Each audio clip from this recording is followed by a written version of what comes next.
बच्चों, मैं Harjeet Singh RW academy में आपका स्वागत करता हूं। आज हम करेंगे 12th अकाउंट्स में पार्टनरशिप में फंडामेंटल्स। तो सबसे पहला क्वेश्चन कि पार्टनरशिप क्या है। अब जैसे तीन पार्टनर्स हैं ए बी सी।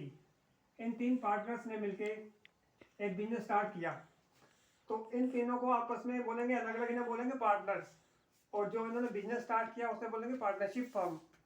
तो ये अकेले अकेले इन्हें बोलते पार्टनर्स, और जो इनका बिजनेस है बोलते पार्टनरशिप फर्म। तो ये पार्टनरशिप है क्या? सबसे पहला क्वेश्चन ये है कि पार्टनरशिप है क्या।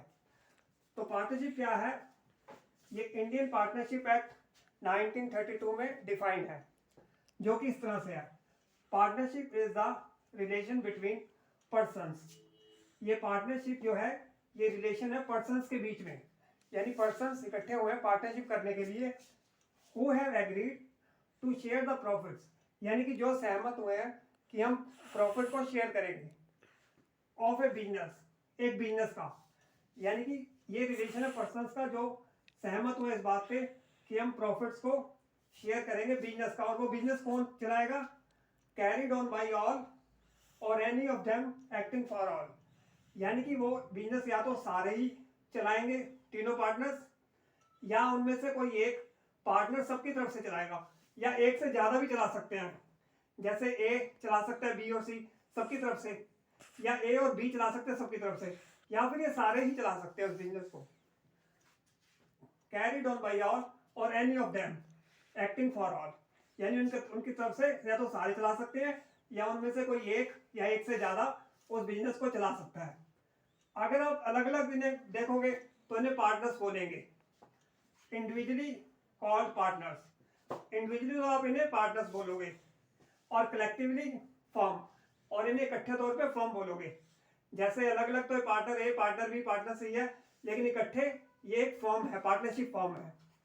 और इस फर्म का कोई नाम भी होता है, जैसे अमृत पेपर्स हो गया, AB इंटरप्राइजेस, RP इंटरप्राइजेस। इस तरह से इस फर्म का एक नाम भी होता है। बच्चों, अगली चीज हम आते हैं फीचर्स और करैक्टरिस्टिक्स ऑफ पार्टनरशिप। इसके फीचर्स क्या है पार्टनरशिप के? तो सबसे पहले है 2 और मोर पर्सन्स, कि कम से कम 2 पर्सन होने चाहिए पार्टनरशिप में, एटलीस्ट 2 पर्सन कम से कम। और प्लस एक चीज और होनी चाहिए कि वो कॉम्पिटेंट टू कॉन्ट्रैक्ट होने चाहिए, वो इस सक्षम होने चाहिए, इस लायक होने चाहिए कि वो कॉन्ट्रैक्ट कर सकें। कम से कम 2 पर्सन होने चाहिए और वो कॉन्ट्रैक्ट कर सकें। ये इंडियन कॉन्ट्रैक्ट एक्ट 1872 ने बताया है कि सब लोग कॉन्ट्रैक्ट कर सकते हैं, सिर्फ 2 हैं, 2 इनको छोड़ के ये कॉन्ट्रैक्ट नहीं कर सकते। कौन से? Person of unsound mind.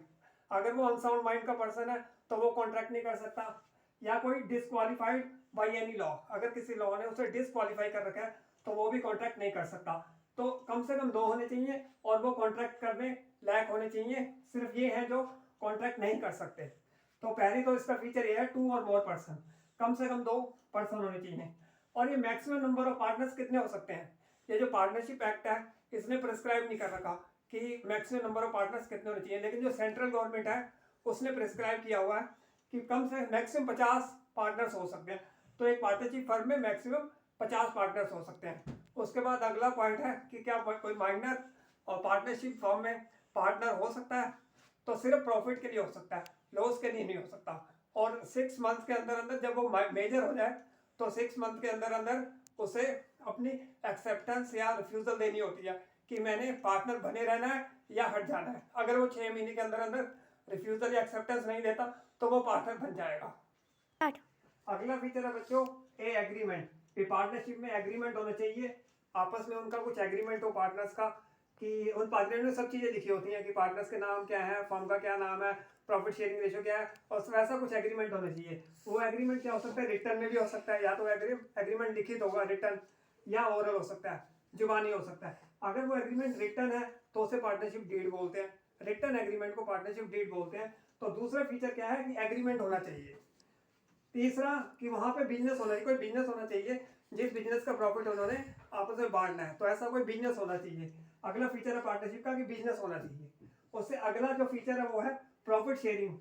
तो agreement should be to share profit and losses of the business, यानी जो एग्रीमेंट है वो किस लिए किया हुआ है? ताकि वो प्रॉफिट या लॉस शेयर कर सके बिजनेस का।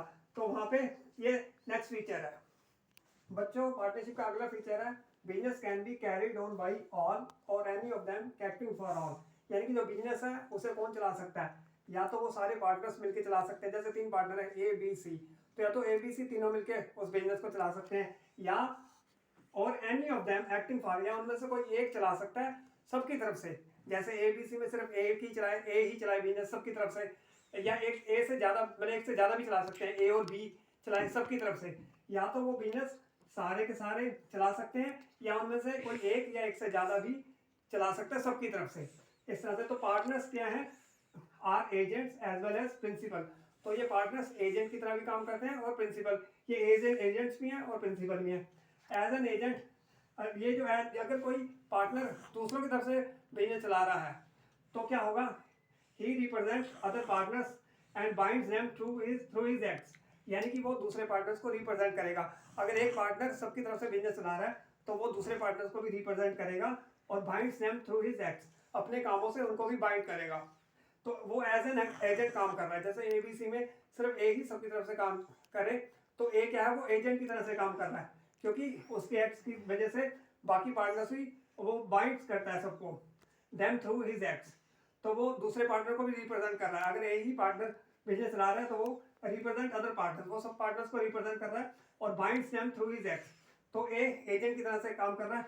और एज ए प्रिंसिपल, अगर उसकी तरफ से कोई और बिजनेस करे, जैसे 3 पार्टनर है तो ए काम कर रहा है, तो बी और सी की तरफ से ए काम कर रहा है, तो बी सी प्रिंसिपल की तरह से रोल में आ गए वो, क्योंकि he is bound by the acts of other partners, क्योंकि ये उस ए के एक्ट्स की वजह से बाउंड हो जाते हैं। तो इस तरह से ये ऐसे प्रिंसिपल भी काम कर सकते हैं। बच्चों, अगला कॉन्सेप्ट है nature of partnership. Legal view point, एक लीगल पॉइंट ऑफ व्यू से क्या है, पार्टनरशिप फर्म है is not a separate legal entity from its partners.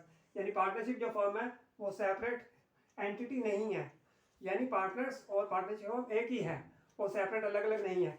क्योंकि जो पार्टनरशिप फर्म की लायबिलिटीज हैं वो पार्टनर्स की पर्सनल असेट्स में से भी ली जा सकती हैं। तो लीगल पॉइंट ऑफ व्यू से पार्टनरशिप फर्म और पार्टनर्स सेपरेट एंटिटी नहीं है, वो एक ही हैं। लेकिन अगर आप अकाउंटिंग पॉइंट ऑफ व्यू देखेंगे तो partnership firm is a separate business entity from A partners from its partners. तो अपने पार्टनर्स से पार्टनरशिप फर्म जो है अलग है।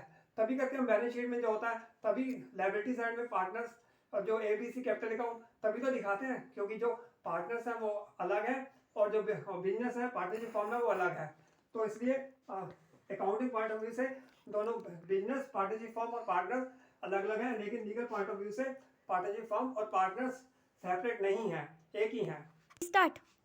अगला है बच्चों राइट्स ऑफ पार्टनर्स की। जो पार्टनर्स हैं उनके राइट्स क्या क्या हैं। To participate in the management of the business, वो पार्टिसिपेट कर सकते हैं बिजनेस को चलाने में। पहला राइट उनका ये है।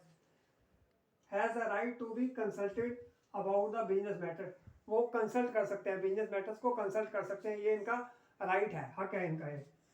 टू इंस्पेक्ट, अगला है to inspect the books of account, यानी कि वो जो उनके बुक्स ऑफ अकाउंट है बिजनेस के, उनको उसका निरीक्षण कर सकते हैं, चेक कर सकते हैं और उनकी कॉपी भी ले सकते हैं। बुक्स ऑफ अकाउंट की अगर उन्हें कॉपी चाहिए तो उसकी कॉपी भी ले सकते हैं।